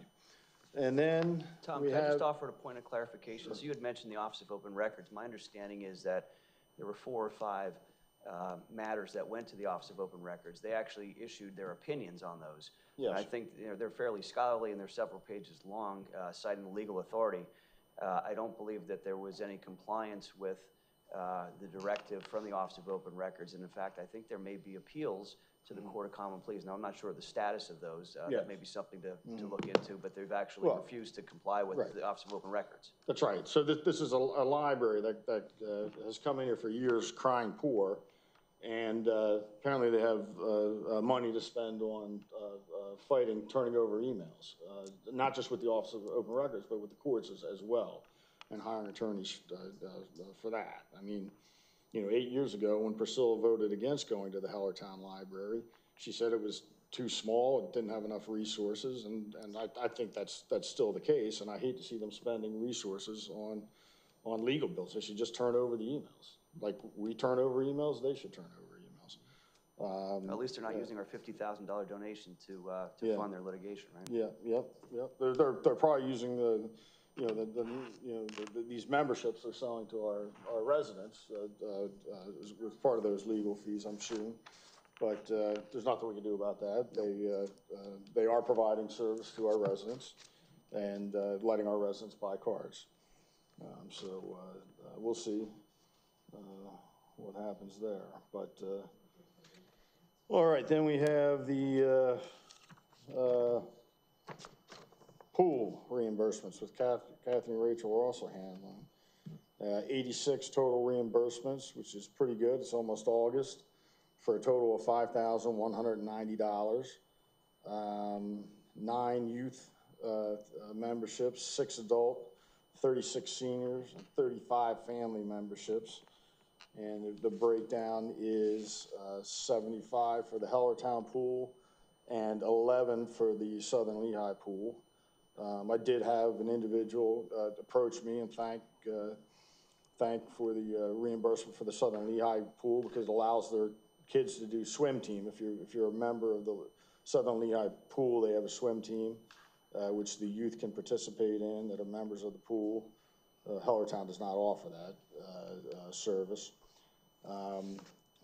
But it's looks like those will be our pool numbers considering it's almost August, and hopefully the pools can stay open till Labor Day weekend. I think that's let me see. Yeah, that's all I had, I think. Yeah, I wanted to, I read an article where St. Luke's wants to build a 5-story building in Bethlehem Township that I'm concerned because it would be viewable from the landfill.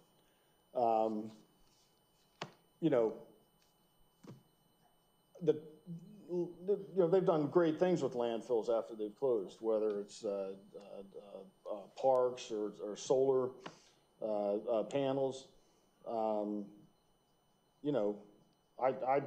don't understand if we use the top of the landfill somewhere in the future, we have to look at a building that St. Luke's is building.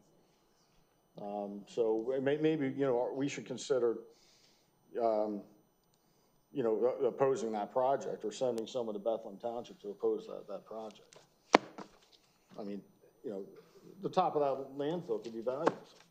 There's a Mount Trashmore in outside of Virginia Beach. That's actually a park. There was a former landfill. They've closed it after it was full, and it's a park. They facetiously call it Mount Trashmore, but that's the actual name of it. And it's used by the public down there quite extensively without any problems. So, maybe we can have, I don't know, we can have a park up there, We can name it after Priscilla. She's been on council for 35 years and 36, and she's voted for every landfill expansion. So we call it the De Leon daily owned park, daily owned dump park, I don't know. All right, so I'd like to keep an eye on that, that building, St. Luke's, because I'd like to get this park done for Priscilla, so. All right, thank you, that's all I have. All right, thank you, Tom. All right, we have Link, solicitor report. All right, Brian, engineer report. All right, we are now up to public comment, non-agenda items, residents, taxpayers only, 3-minute time limit. And first up is Mary Beth Zingone. Mary Beth Zingone. All right, next up is Barrett Geyer. Barrett Geyer. Good evening, Council. Barrett Geyer, Green Pine Lane. Just a quick few comments. The first is I was encouraged reading through the budget.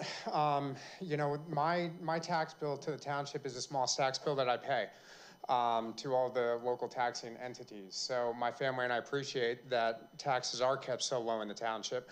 And the other thing that I wanted to point out was when we needed to hire additional police officers to address the issues that were going on in the township, we were able to hire 4 additional officers. I think it was close to $500,000, and you guys debated it for a few minutes. The money was available. We hired them. Other municipalities in the area I've seen, you know, are also trying to repair police equipment, things of that nature.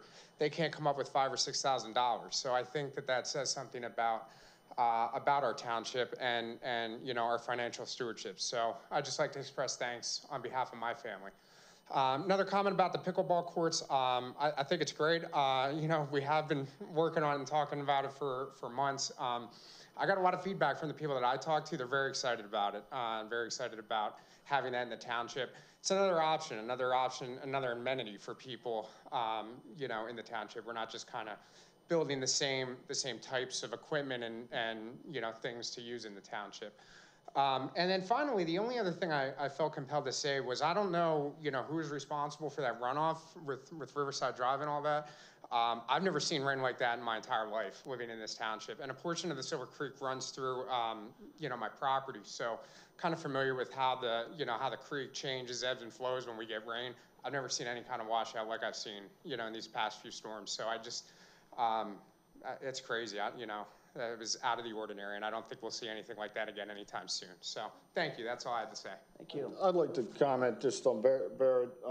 Yeah, I mean, the Bethlehem landfill does protect Lower Saucon residents from higher taxes and provides over $2.7 million, I think, last year. It's why we're allowed to do it. But it also provides about $400,000 yearly to the school district in school taxes. That would be reassessed to a lower level if it were to stop operating. So I think you know, that's important to note as well. And they've provided us approximately $40 million to the township since 1999. So it's been a very good host municipal inspection agreement for the township. Thank you for your comments. Yeah, sure. Thank you. All right, next is Dave Boulan. Dave Boulan.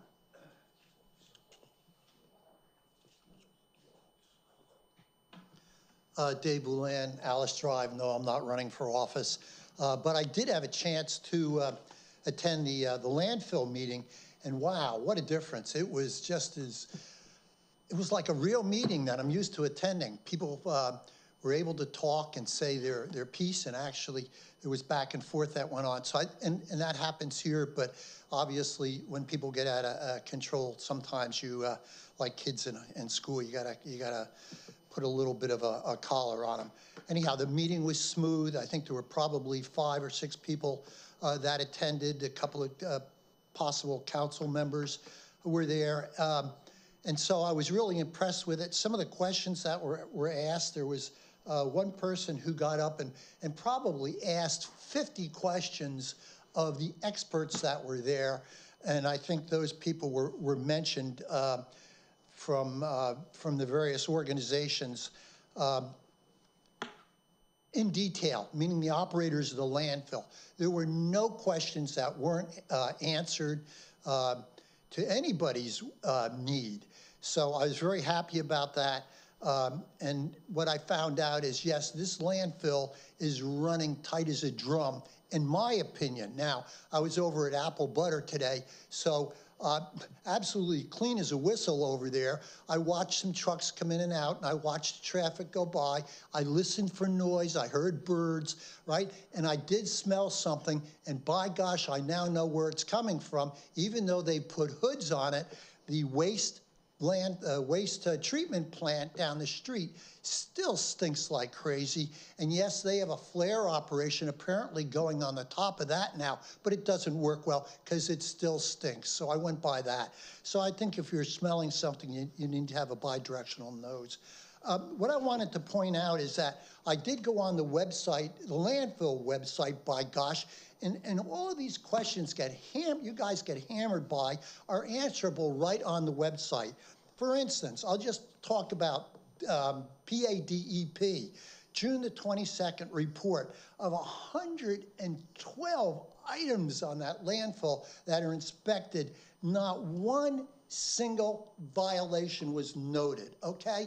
Now, I'm going to speak to something that was really soft-pedaled here to some extent, and somebody stole my, my thunder. The bottom line is, during that really intense questioning, at the very end, the question was, does the landfill shut down when, when the waste management has problem with their getting rid of the effluent? And the answer is no, and the reason is that that facility, the waste management, dumps it in the river. Raw sewage in the river. Would you please, somebody say that louder? That's it. Oh, do I have 254 left? Nah. Thank you, Mr. Belen. Thank you. All right, next is Ms. Laura Ray. Ms. Laura Ray. Money bags, money bags.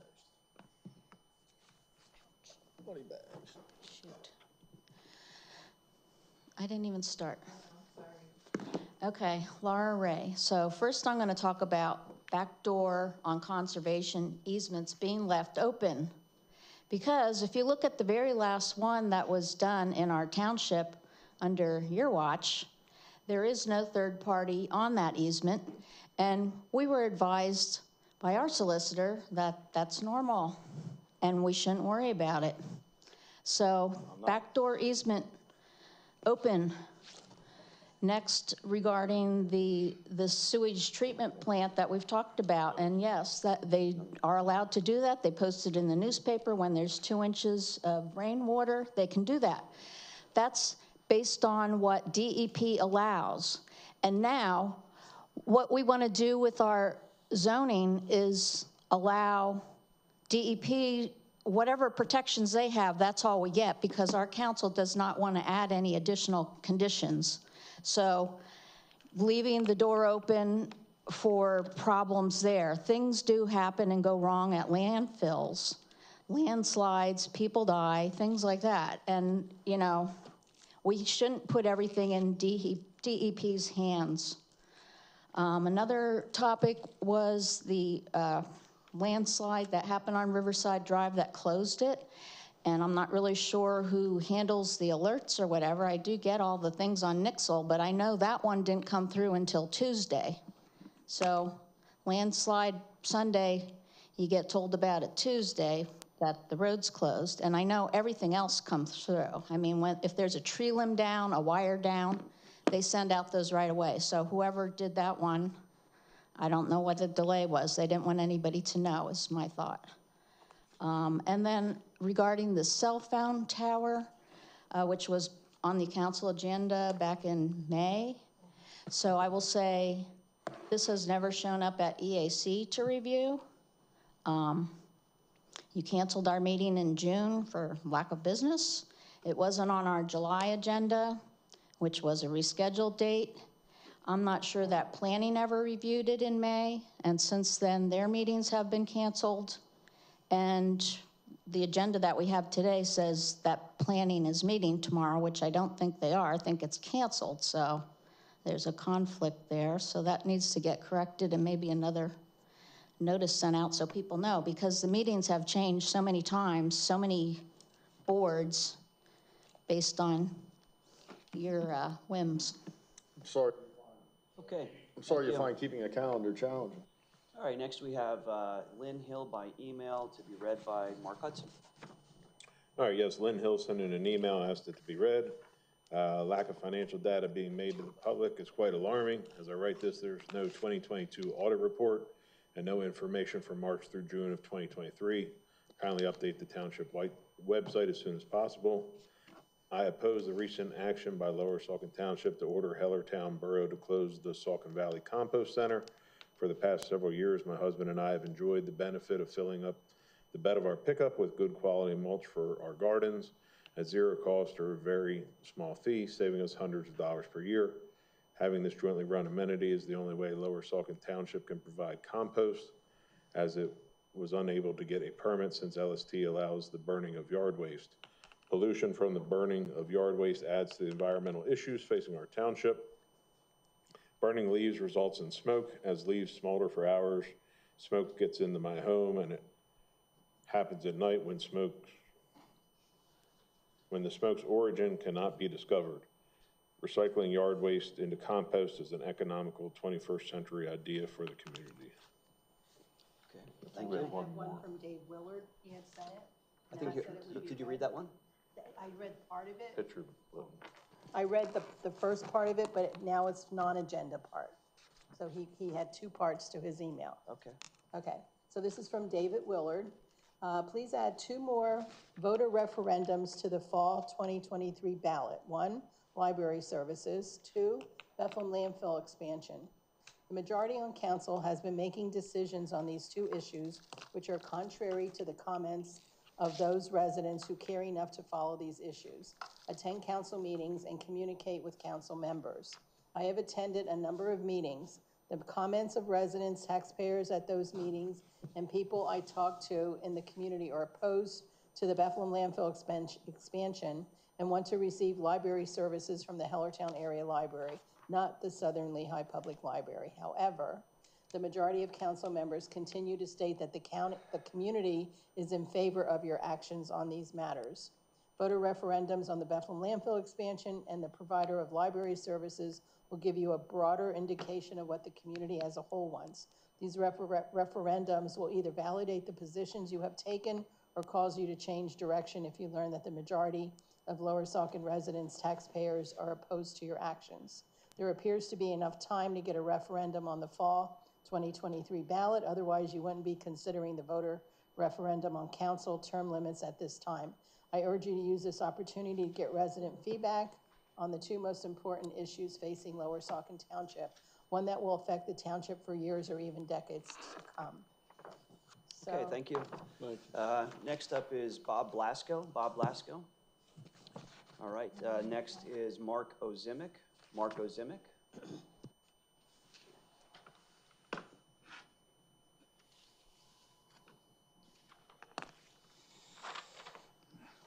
Mr. Treadwell, remember I said I wasn't going to do this. Anyway, I had made a comment to him about I wasn't going to waste my breath anymore. I just came to say that there were questions that were not answered by the kid from the landfill last night, even though they were in the packet about the tractor trailers and the overweight ones. The landfill also does not operate 100% efficiency with everything perfect. When the DEP does go in, or other inspectors, and they do find things wrong, they do not get cited right away. They get X amount of time to repair their problem. It's kind of like when a car drives down the street, an officer pulls them over and says, your taillights don't work. Well, you got like a week to fix it and bring it over and show us that you fix it. Same principle. And as far as the letter Priscilla read, that's exactly what should happen. Things should be put out for a vote by the public. The landfill, the library, and as far as term limits. Have a nice night. All right, thank you. Next is Ginger Petrie. Ginger Petrie. All right. I think that concludes the non-agenda list. I'll make a motion to adjourn. I'll second.